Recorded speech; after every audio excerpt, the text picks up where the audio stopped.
Welcome my dear students. Last લેક્ચરની અંદર વિદ્યાર્થી મિત્રો આપણે પેશી તંત્રનો અભ્યાસ કરી રહ્યા હતા, જેમાં આપણે અધિસ્તરીય પેશી તંત્ર, આધારોત્તક પેશી તંત્ર અને વાહક પેશી તંત્રનો અભ્યાસ જે છે આપણે ઓલરેડી કરી ચૂક્યા છીએ. અને મેં તમને લાસ્ટ લેક્ચરમાં કીધું તો એમ કે હવે આપણે દ્વિદળી મૂળ, દ્વિદળી પર્ણ, એ જ રીતે દ્વિદળી પ્રકાંડ, એ જ રીતે એકદળી મૂળ, પ્રકાંડ અને એકદળી પર્ણની અંતસ્થ રચનાનો અભ્યાસ આપણે જે છે કરવાનો છે. તો આજના લેક્ચરની અંદર આપણે દ્વિદળી મૂળની અંતસ્થ રચનાના અભ્યાસથી જે છે શરૂઆત જે છે એ કરીશું. તો આજનો આપણો ટોપિક જે છે એ છે દ્વિદળી મૂળની અંતસ્થ રચના. દ્વિદળી મૂળ, ડાયકોટ રૂટ. બરાબર, દ્વિદળી મૂળની અંતસ્થ રચના.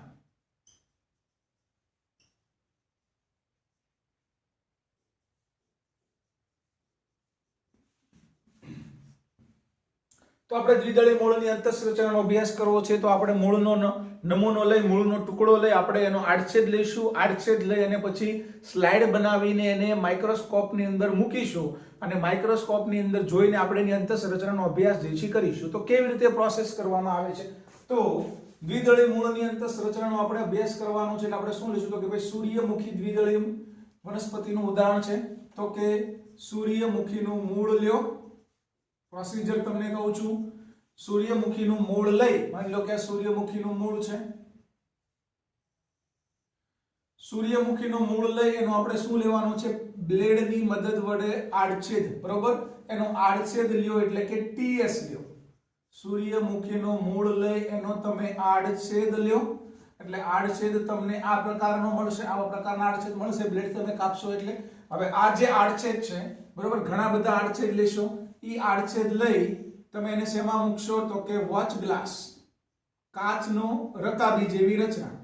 કાચની રકાબી, વોચ ગ્લાસમાં થોડું પાણી લ્યો, બરોબર, અને તમે 7-8 ટીએસ લેશો. કારણ કે દરેક વખતે આપણે ટીએસ લેશું એ બહુ સારું આવશે એવું જરૂરી નથી, બરોબર. એટલે ટીએસ લઈને તમારે ક્યાં મૂકવાના છે?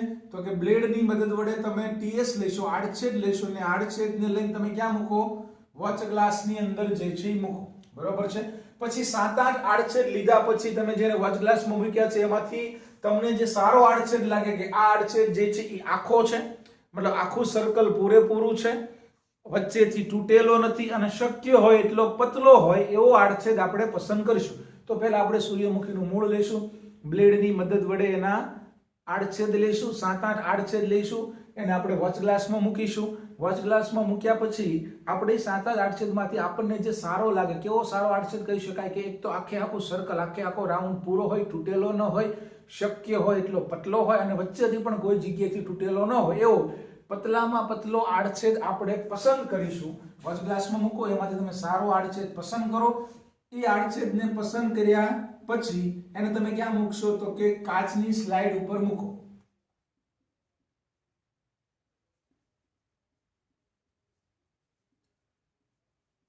આડછેદ પસંદ કરી અને આપણે ક્યાં મૂકશું? તો કે કાચની સ્લાઇડ.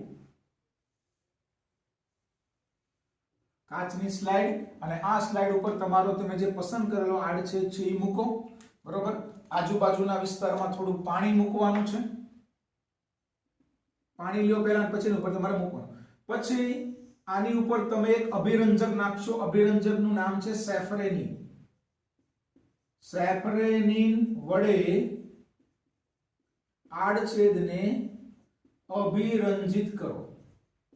સેફ્રેનિન એક પ્રકારનું અભિરંજક છે. અભિરંજક મતલબ કલરિંગ સોલ્યુશન, રંગ ધરાવતું દ્રાવણ.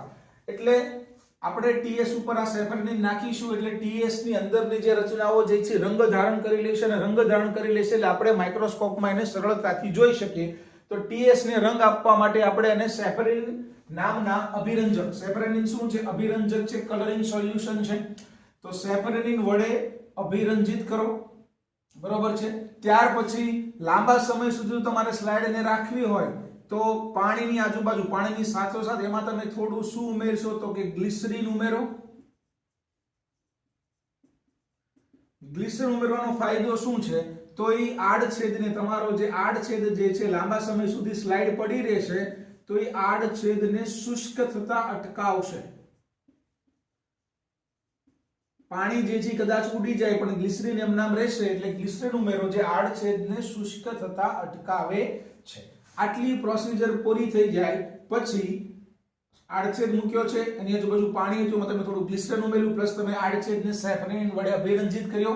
બરોબર, આટલી પ્રોસિજર પૂરી થઈ ગયા બાદ હવે સ્લાઇડ ઉપર તમારે કવર સ્લિપ મૂકવાની છે. તો કે આડછેદ ઉપર તમારો જે આડછેદ જે છે એના ઉપર કવર સ્લિપ મૂકો. કવર સ્લિપ એટલે એ જ રીતે નાનો અમથો કાચનો ટુકડો, કાચની પટ્ટી. આ ટીએસ હતો અને ટીએસ ઉપર તમે શું મૂકશો તો આ પ્રમાણે કાચની નાની અમથી પારદર્શક, કાચની પારદર્શક પટ્ટી, જેને આપણે બોલશું કવર સ્લિપ જે છે એ મૂકો.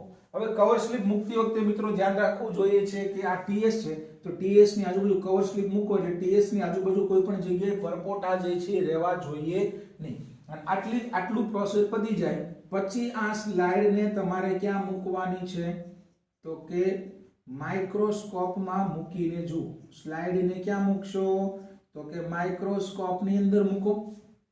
હવે માઇક્રોસ્કોપની અંદર બે કાચ હોય, બરોબર, તમે ભણી ગયા છો 10મા ધોરણની અંદર કે નીચેનો કાચ જે વસ્તુ તરફ હોય આપણે બોલશું વસ્તુ કાચ, અને આંખ પાસેનો કાચ હશે એને આપણે બોલશું નેત્ર કાચ, ઓબ્જેક્ટિવ લેન્સ અને આઈ લેન્સ. તો વસ્તુ કાચ કેટલો રાખવાનો છે તો કે વસ્તુ કાચ 10x, 10 ગણું મોટું થાય, અને નેત્ર કાચ પણ તમારે 10x નો લગાવવાનો છે, એટલે 10x ગુણ્યા 10x એટલે તમને તમારો ટીએસ જે છે 100 ગણો મોટો જે છે એ દેખાશે. બરોબર, તો આ જનરલી શું છે આડછેદ લઈને કરવામાં આવતી પ્રોસિજર વિશેની વાત કરી છે. આપણે પ્રેક્ટિકલ પણ કરીશું, બરોબર છે. સ્કૂલ ખુલે ત્યારે આપણે આડછેદ લઈને જોવાનો પ્રેક્ટિકલ પણ આપણે સ્કૂલની અંદર જે છે કરીશું. તો સૂર્યમુખીનું મૂળ લ્યો, એનો આડછેદ લ્યો, આડછેદ લઈને તમે વચ ગ્લાસમાં મૂકો, 7 થી 8 આડછેદ લેશો, વચ ગ્લાસમાં મૂકશો. વચ ગ્લાસ મતલબ કાચની પ્લેટ, જેમાં ખાડાવાળી કાચની પ્લેટ કે જેમાં પાણી ભરેલું હશે, એમાં તમે ટીએસ ને મૂકો.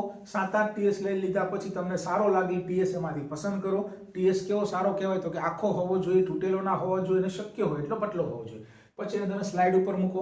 સ્લાઇડ ઉપર મૂક્યા પછી એની ઉપર તમે સેફ્રોન નાખો રંગ આપવા માટે. સ્લાઇડને લાંબા સમય સુધી રાખવી હોય તો એને સુકાતી અટકાવવા માટે થોડું ગ્લિસરીન ઉમેરો. આટલું કર્યા પછી એની ઉપર બીજી કાચની પારદર્શક પટ્ટી મૂકો, જેને આપણે બોલશું કવર સ્લિપ. અને આટલું મૂક્યા પછી તમે એને માઇક્રોસ્કોપમાં મૂકશો, અને માઇક્રોસ્કોપમાં વસ્તુ કાચ અને નેત્ર કાચ કેટલો તમારે રાખવાનો છે તો કે 10x, 10 ગણું મોટું દેખાય એવો વસ્તુ કાચ અને 10 ગણું મોટું દેખાય એવો નેત્ર કાચ. તો 10x નો ઓબ્જેક્ટિવ લેન્સ અને 10x નો આઈપીસ, આઈ લેન્સ, આટલું રાખશો એટલે તમને total 10x multiply by 10x એટલે તમારો ટીએસ છે તમને 100 ગણો, 100x મેગ્નિફિકેશન 100 ગણો મોટો ટીએસ જે છે તમને દેખાશે. તો આપણે સૂર્યમુખીના મૂળ લીધું, પ્રોસિજર ફોલો કરી, માઇક્રોસ્કોપમાં મૂક્યું, અને માઇક્રોસ્કોપમાં મૂક્યા પછી હવે આપણે શું ભણવાનું છે હવે ટીએસ તમને કેવો દેખાશે. આ તમને પ્રોસિજર કીધી. હવે આપણે ભણવાનું છે એનો ટીએસ, બરોબર, કે કેવો ટીએસ તમને દેખાશે. તો મેં તમને વાત કરી હતી એમ કે મૂળ હોય, પ્રકાંડ હોય કે પર્ણ હોય, સૌથી બહારની બાજુનું સ્તર તમને કયું દેખાશે તો કે અધિસ્તર. તો પહેલા સૌથી બહારથી તમે જોવાની ટ્રાય કરો તો સૌથી બહારનું સ્તર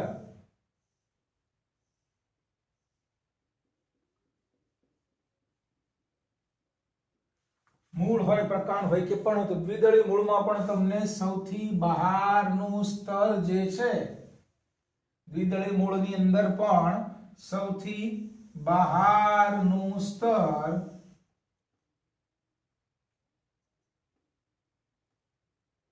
તમને કયું દેખાશે તો કે સૌથી બહારનું સ્તર તમને દેખાશે. કયું સ્તર હશે તો કે અધિસ્તર.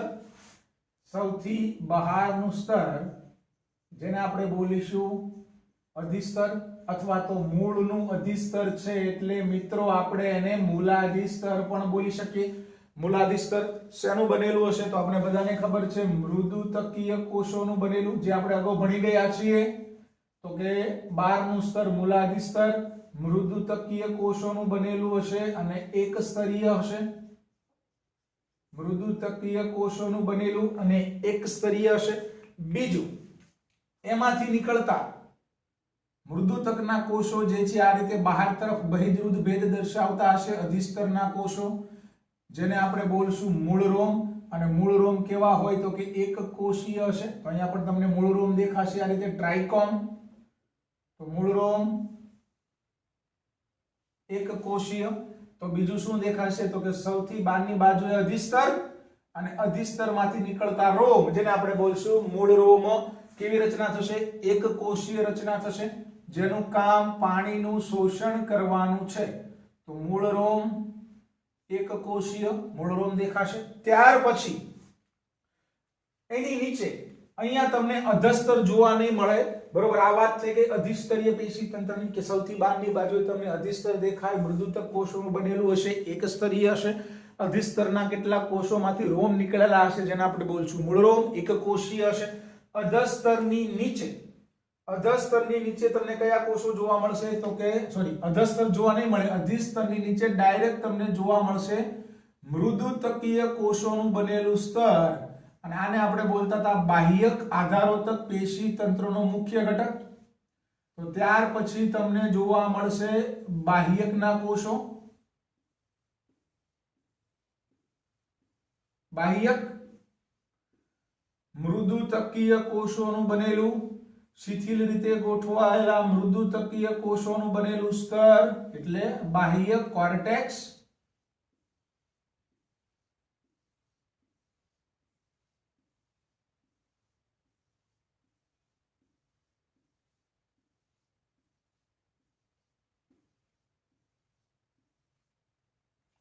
તો ત્યાર પછી કયું સ્તર જોવા મળશે તો કે અહીંયાથી લઈને અહીંયા સુધી આને આપણે બોલશું બાહ્યક.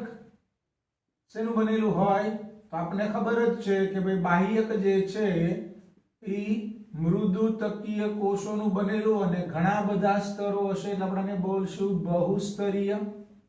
તો બાહ્યક જોવા મળશે, બરોબર છે. ત્યાર પછી બાહ્યકનું સૌથી અંદરનું સ્તર, બાહ્યકનું સૌથી અંદરનું સ્તર વેરી ઇમ્પોર્ટન્ટ.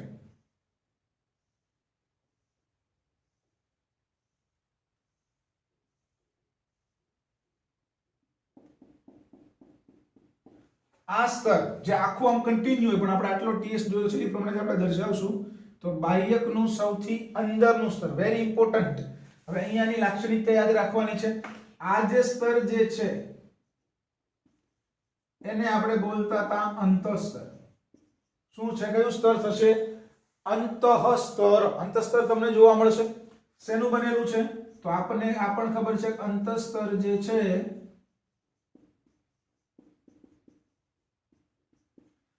અંતઃસ્તર જે છે એ મૃદુતક કોષોનું બનેલું અને એક સ્તરીય હશે.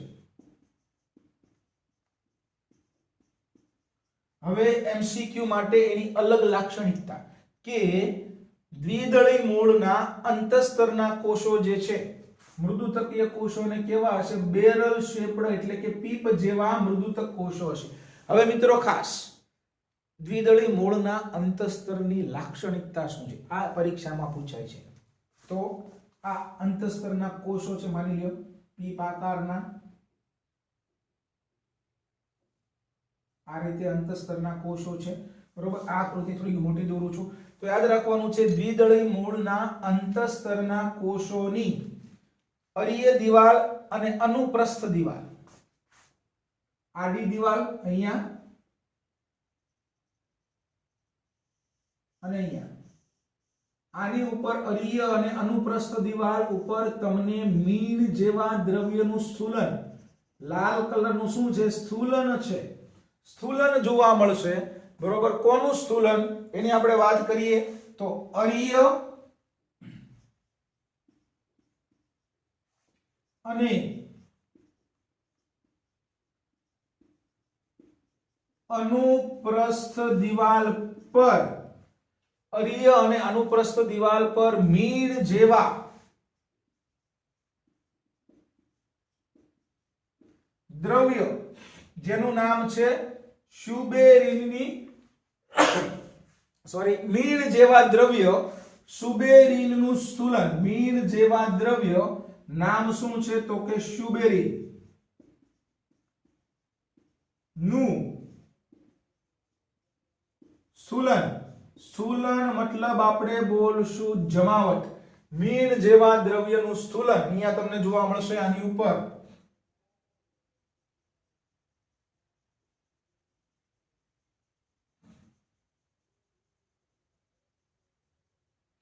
મીણ જેવા દ્રવ્યનું સ્થૂલન. મીણ જેવું દ્રવ્ય કયું? તો કે શુબેરીન. શુબેરીનનું સ્થૂલન જમાવટ જોવા મળે છે. અને શુબેરીન જે છે એ પાણી માટે અપ્રવેશ્ય છે. પાણી માટે અપ્રવેશ્ય છે. અને આ રીતે બનતી રચના એને બોલવામાં આવે છે કાસ્પેરિયન પટ્ટિકા. શું બોલવામાં આવે છે મિત્રો? ખાસ યાદ રાખજો, કાસ્પેરિયન પટ્ટિકા. તો દ્વિદળી મૂળના અંતસ્તરની લાક્ષણિકતા શું થઈ? એમસીક્યુ માટે, ઇવન નીટ માટે તમારે યાદ રાખવાનું છે. દ્વિદળી મૂળના અંતસ્તરની લાક્ષણિકતા શું થઈ? કે દ્વિદળી મૂળના અંતસ્તરના કોષો પોતાની અડીય અને અનુપ્રસ્થ દિવાલ ઉપર મીણ જેવા શુબેરીન દ્રવ્યનું સ્થૂલન ધરાવે છે, જમાવટ ધરાવે છે. અને શુબેરીનને કારણે ઈ સ્તર જે છે એ પાણી માટે અપ્રવેશ્ય બને છે. આ રચનાને બોલવામાં આવે છે કાસ્પેરિયન પટ્ટિકા. શું બોલશું આપણે? કાસ્પેરિયન પટ્ટિકા. બરોબર છે. બીજું, દરેક કોષો ઉપર સ્થૂલન, દરેક અંતસ્તરના દરેક કોષો ઉપર સ્થૂલન હોય એવું જરૂરી નથી. ઘણા કોષો એવા છે, માની લો કે અમુક કોષ એવા હશે કે જ્યાં સ્થૂલન હોતું નથી. એવા કોષોને બોલવામાં આવે છે પથકોષો. જે કોષો, બધા જ કોષો ઉપર સ્થૂલન હોય એવું જરૂરી નથી. જે કોષો સ્થૂલન ધરાવતા નથી, જે કોષો સ્થૂલન ધરાવતા નથી એવા કોષોને બોલવામાં આવે છે passage cells, path cells, path cells, પથકોષો. બરોબર. અમુક કોષ, માની લો કે આ કોષ છે અહીંયા, માની લો કે સ્થૂલન નથી. બરોબર. આ કોષ જે છે અહીંયા, આ કોષની ઉપર સ્થૂલન નથી, આને બોલશું પથકોષ. એ જ રીતે માની લો કે અહીંયા આ કોષ છે, તો આ કોષની ઉપર પણ માની લો કે સ્થૂલન નથી, અહીંયા સુધી સ્થૂલન છે. તો આવા જે કોષો અમુક આવેલા છે જે સ્થૂલન દર્શાવતા નથી, એવા કોષોને બોલવામાં આવે છે પથ સેલ્સ. તો this topic is important for your NEET examination કે દ્વિદળી મૂળના અંતસ્તરના કોષો ઉપર અરીય અને અનુપ્રસ્થ દિવાલ ઉપર મીણ જેવા દ્રવ્ય શુબેરીનનું સ્થૂલન હોય. આવા સ્થૂલનને કારણે પાણી માટે અપ્રવેશ્ય બને. આ રચનાને આપણે બોલશું કાસ્પેરિયન પટ્ટિકા. પણ અમુક કોષો જે સ્થૂલન દર્શાવતા નથી, બરોબર, જેને બોલવામાં આવે છે પથકોષો અથવા તો પાસેજ સેલ્સ. બરાબર. તો આ વાત થઈ ગઈ. અધિસ્તરની વાત કરી, મૂળરોમની વાત કરી, ત્યાર પછી આપણે વાત કરી બાહ્યકની, પછી આપણે વાત કરી અંતસ્તરની. ત્યાર પછી આપણે વાત કરીએ તો કે પરિચક્રની. તો પરિચક્ર જે છે અહીંયા પેરીસાયકલ,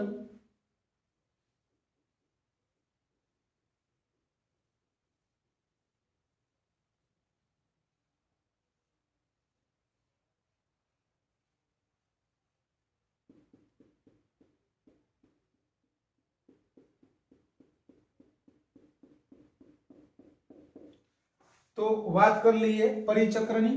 તો આ કયું સ્તર થશે? પરિચક્ર. તો દ્વિદળી મૂળની અંદર પરિચક્ર મૃદુતક કોષોનું બનેલું અને એક સ્તરીય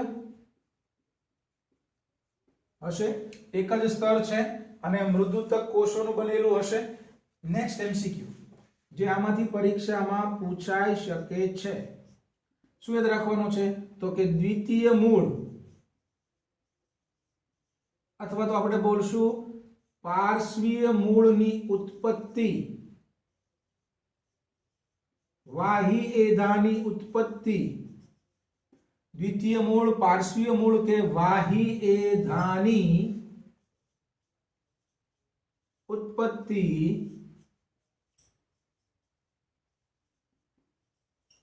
પરિચક્રમાંથી થાય છે. દ્વિતીય મૂળ અથવા તો પાર્શ્વીય મૂળ કે વાહી એધાની ઉત્પત્તિ ક્યાંથી થાય છે? તો કે પરિચક્રમાંથી થાય છે. તો આ વાત થઈ ગઈ પરિચક્રની.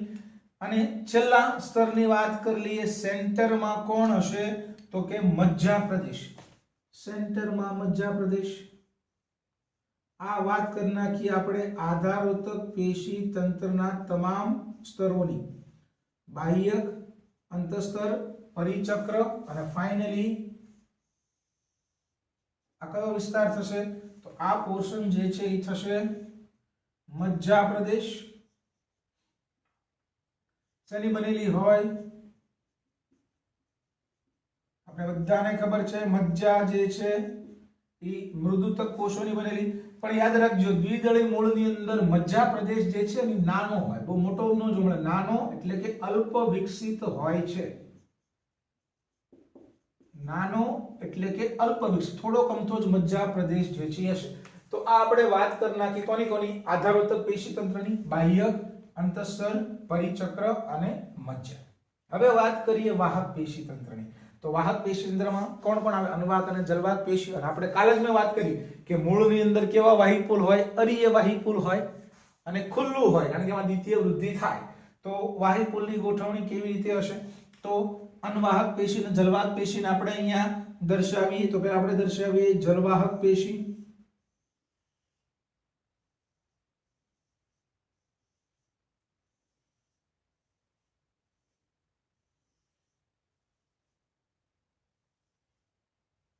જલવાહક પેશી સમજો, એક એક વસ્તુ સમજવાની છે। જલવાહક પેશી, હવે જલવાહક પેશીના કેટલા ઘટકો દેખાય તમને? 1 2 3 અને 4, ચાર ઘટકો છે, આપણે એને બોલશું ચતુસૂત્રી, ચારની સંખ્યામાં છે જલવાહક પેશી। દ્વિદળી મૂળની અંદર જલવાહક પેશીની સંખ્યા 4 હોય એટલે ચતુસૂત્રી થશે। ત્યાર પછી તમે જો કે જલવાહક પેશી જે છે એનો આ જે ઘટક જે છે એને આપણે શું બોલશું? તો આને બોલવામાં આવે છે આદિદારુ। આપણે ભણી ગયા છીએ આદિદારુ। આ જે ઘટક જે છે એને આપણે બોલશું અનુદારુ। તો આકૃતિમાં તમે જો આદિદારુ ક્યાં છે? તો કે આદિદારુ જે છે એ પરિઘ તરફ છે, અનુદારુ જે છે એ કેન્દ્ર તરફ છે। આદિદારુ પરિઘ તરફ છે, અનુદારુ કેન્દ્ર તરફ છે। તો જલવાહક પેશીનો પ્રકાર કયો થશે? અંદરથી આરંભ થતી છે કે બહારથી આરંભ થતી? તો દેખાય છે બહારથી આરંભ થતી, કારણ કે આદિદારુ પરિઘ તરફ છે, અનુદારુ કેન્દ્ર તરફ છે। તો આ પ્રકારની જલવાહક પેશીનો પ્રકાર થશે બહિરારંભી।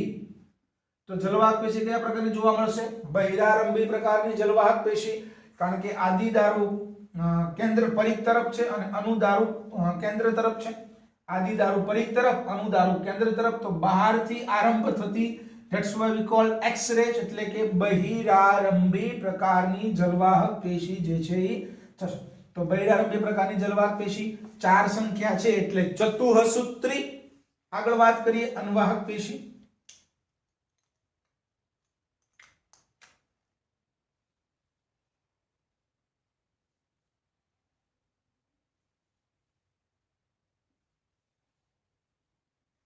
તો આ થશે અનવાહક પેશી।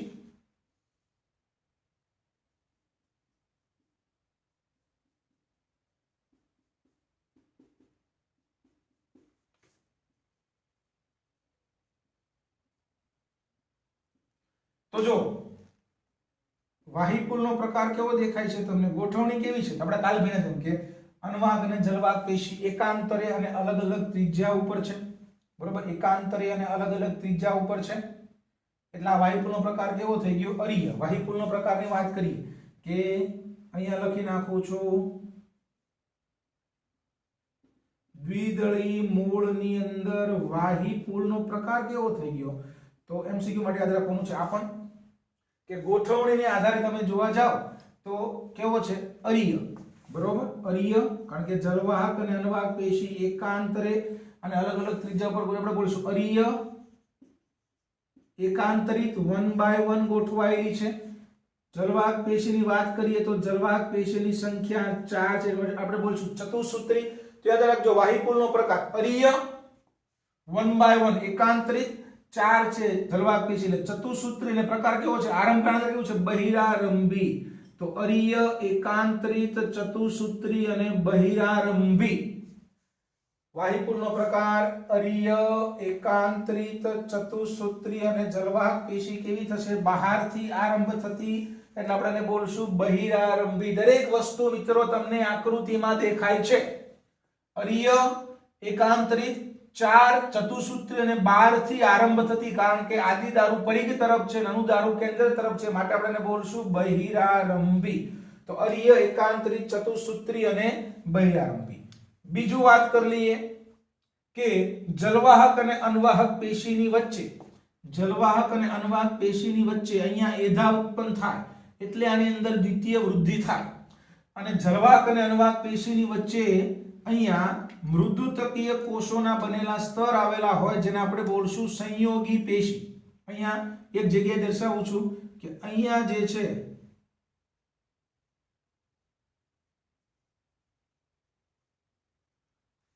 એ જ રીતે અહીંયા પણ હશે, અને આમાંથી જે છે વાહી એધાની ઉત્પત્તિ થશે. તો અનવાહક અને જલવાહક પેશીની વચ્ચે જે મૃદુતકીય કોષો આવેલા હોય આને બોલવામાં આવે છે સંયોગી પેશી.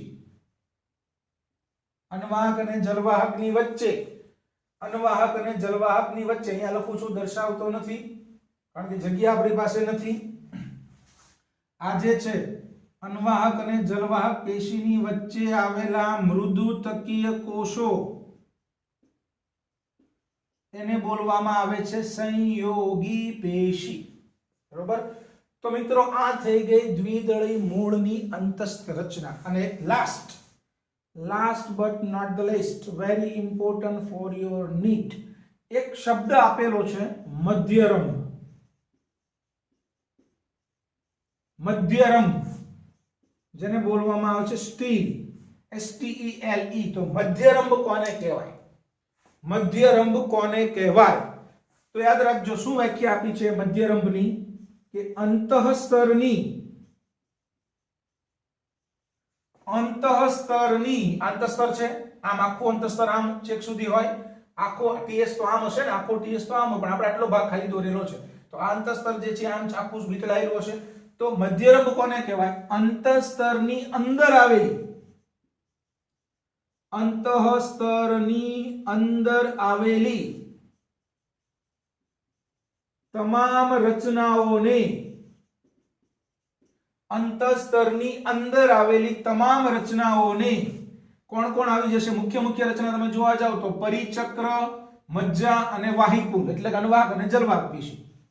અંતઃસ્તરની અંદર આવેલી રચનાઓ કઈ કઈ થશે? તો કે પરિચક્ર, મુખ્ય રચનાની વાત કરું છું, તો કે પરિચક્ર આવી ગયું, પરિચક્ર, પછી મજ્જા અને અનવાહક અને જલવાહક પેશી દ્વારા રચાતું તંત્ર એટલે કે વાહિકુલ. તો અંતઃસ્તરની અંદર આવેલી તમામ રચનાઓને સંયુક્ત રીતે શું બોલવામાં આવે છે? મધ્યરંભ કહે છે. અંતઃસ્તરની અંદર આવેલી તમામ રચનાઓને સંયુક્ત રીતે શું બોલવામાં આવે છે? મધ્યરંભ. બરોબર. તો આ આકૃતિ કોની છે? તો આકૃતિ આપણે ભણ્યા ડાયકોટ રૂટ દ્વિદળી મૂળના TS ની, ડાયકોટ રૂટ TS. બરોબર. તો આમાં તમે જો ત્રણે પેશી તંત્ર પણ આવી ગયા, અધિસ્તરીય, આધારોતક અને વાહક. ફરીવાર દ્વિદળી મૂળનો તમે સૂર્યમુખીના મૂળનો TS લઈ આકૃતિમાં માઇક્રોસ્કોપમાં જોશો, તમને કંઈક આવો દેખાશે. સૌથી બહારની બાજુએ અધિસ્તર, જેને આપણે મૂલાધિસ્તર પણ કહીએ, મૃદુતક કોષોનું બનેલું એક સ્તરીય, અને આપણે લખી નાખીએ મૂળનું અધિસ્તર છે એના ઉપર, એટલે આના ઉપર ક્યુટિકલ હશે તો કે નહીં હોય? મૂળનું અધિસ્તર છે એટલે ક્યુટિકલનો શું હશે? અભાવ. પ્લસ મૂળનું અધિસ્તર છે એટલે મૂળના અધિસ્તરની અંદર વાયુ રંધ્ર છિદ્ર પણ જોવા ન મળે. બીજું, મૂળના કેટલાક કોષો બહાર તરફ લંબાયેલા હોય જેને આપણે બોલશું મૂળનો એકક કોષીય. તો આ થઈ ગયું અધિસ્તરીય પેશી તંત્ર. પછી તમને આધારોતક પેશી તંત્રમાં પહેલા કયું સ્તર દેખાય? તો અહીંયા અધસ્તર નહીં દેખાય, ડાયરેક્ટ તમને કેવું દેખાશે? બાહ્ય. તો આ બાહ્યક મૃદુતક કોષોનું બનેલું બહુસ્તરીય છે. બાહ્યકનું સૌથી અંદરનું સ્તર અંતસ્તર. હવે અંતસ્તરની લાક્ષણિકતા યાદ રાખવાની છે કે દ્વિદળી મૂળનું અંતસ્તર પીપ જેવા આકારના મૃદુતક કોષોનું બનેલું હોય, એક સ્તરીય હોય, પણ આ કોષોની અરીય અને આડી દિવાલો ઉપર મીણ જેવા સુબેરીન દ્રવ્યનું સ્થૂલન જમાવટ જોવા મળે અને સ્યુબેરિન પાણી માટે અપ્રવેશ્ય છે, એટલે આ પ્રકારે આ જે રચના બને છે આપણે બોલશું કાસ્પેરિયન પટ્ટિકા. પણ દરેક કોષો ઉપર સ્થૂલન હોતું નથી. અમુક કોષો એવા છે જે સ્થૂલન દર્શાવતા નથી, એવા કોષોને બોલવામાં આવે છે પથ કોષો, પાથ સેલ્સ અથવા તો પેસેજ સેલ્સ. ત્યાર પછી આપણે વાત કરી પરિચક્ર. તો પરિચક્ર મૃદુતક કોષોનું બનેલું એક સ્તરીય દ્વિદળીય મૂળ દ્વિતીયક મૂળ, પાર્શ્વીય મૂળ અથવા તો વાહી ઉત્પત્તિ પરિચક્રમાંથી થાય છે. ત્યાર પછી મજ્જા. તો કે મજ્જા સૌથી સેન્ટરમાં આવેલી મૃદુતક કોષોની બનેલી પણ દ્વિદળીય મૂળની અંદર મજ્જા પ્રદેશ છે એકદમ નાનો હોય, અલ્પ વિકસિત હોય, બરોબર છે. એટલો બધો મોટો વિસ્તાર મજ્જાનો હોતો નથી, સાવ નાનો વિસ્તાર જે છે એ હશે. ત્યાર પછી જલવાક પેશી 4 ની સંખ્યામાં આવેલી છે, આપણે એટલે એને બોલશું ચતુઃસૂત્રી. જલવાક પેશીનો આદિદારુ પરિધ તરફ અને અનુદારુ કેન્દ્ર તરફ હશે, એટલે આ પ્રકાર કેવો થશે તો કે બહિરારંભી જે છે એ થશે, બરોબર. ત્યાર પછી અનવાહક પેશી. તો ગોઠવણીની આધારે કેવો પ્રકાર છે તો વાહિકુલનો પ્રકાર મેં તમને કીધું, અરીય, એકાંતરી, ચતુઃસૂત્રી અને જલવાક પેશી કેવી થશે બહિરારંભી. ત્યાર પછી સંયોગી પેશી.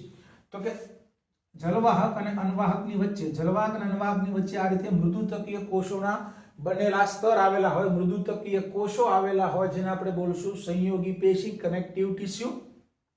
અને ત્યાર પછી છેલ્લી શબ્દ મધ્યરંભ.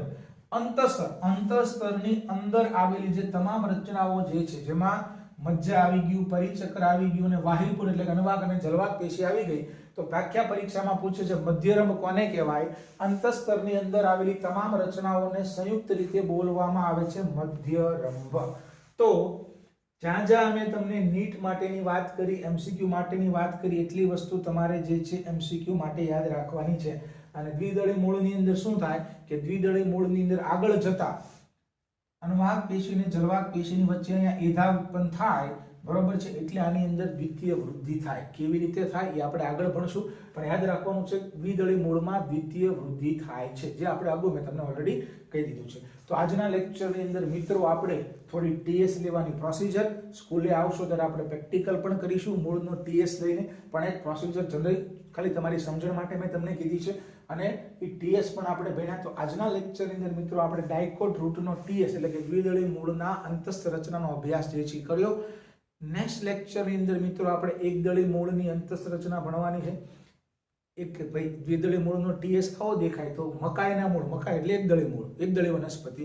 તો મકાઈના મૂળનો તમે ટીએસ લ્યો તો મકાઈના મૂળની અંદર તમને આ બધા સ્તરોની રચના કેવી દેખાશે, પછી આપણે એકદળીય અને દ્વિદળીય મૂળની થોડી કમ્પેરિઝન કરીશું, બંને વચ્ચેનો તફાવત જે છે ભણીશું, બરોબર છે. તો ત્યાં સુધી વિડીયોને લાઈક કરજો, શેર કરજો. નવી ચેનલ છે, સબસ્ક્રાઇબ ન કરી હોય તો સબસ્ક્રાઇબ જે છે એ કરી લેજો. બોર્ડ વર્કની બુક બનાવજો. કોઈ ડાઉટ હોય તો મને ફોન કરીને પૂછજો, બરોબર છે. અને બોર્ડ વર્કની બુક વ્યવસ્થિત રીતે બનાવજો, વ્યવસ્થિત તમારી બુકમાં આકૃતિ જે છે દોરજો. તો મળીએ નેક્સ્ટ લેક્ચરની અંદર એકદળી મૂળની અંતસ્થ રચનાના અભ્યાસની સાથે.